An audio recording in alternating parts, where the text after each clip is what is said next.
How's it going, guys? Today I'll be giving you my thoughts and review on the Moza Mini MX. Now I am recording on a Samsung S20, so this can be like the vlogging example. Now moving on to the hardware, this thing is made out of all plastic, so it feels fine for the price, which is about $90.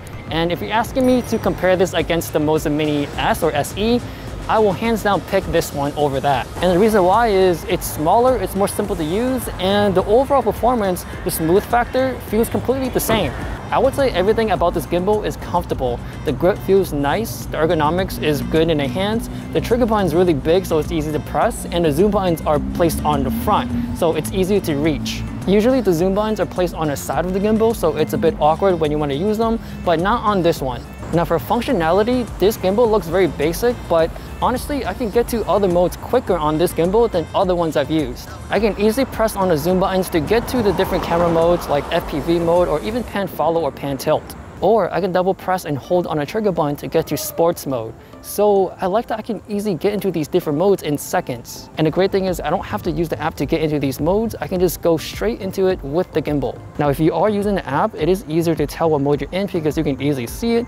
It does get confusing because you are switching throughout a lot of modes. Now this is a pretty small detail, but with the phone clamp, there is a little slit for you to put your finger in, so you can easily take off or put on your phone. So that's a big pro for me. For the tripod placement, at first I thought it was pretty weird, but after using it for a while, I do prefer it. I think it's more stable just because I got 2 contact points instead of 1. Now I was testing this out also using it on really uneven surfaces and it felt really smooth. Now from my experience using a lot of other phone gimbals, the performance on this is one of the better ones. Now moving on to the app, which I don't really use too often, I would say that if you want more functionality of the gimbal, definitely use it because I love the fact that you can just easily press once on the trigger button and face detection already works. And it works pretty good. The front-facing feature can be used up to 1080p, so if you're planning to shoot 4K, it won't work.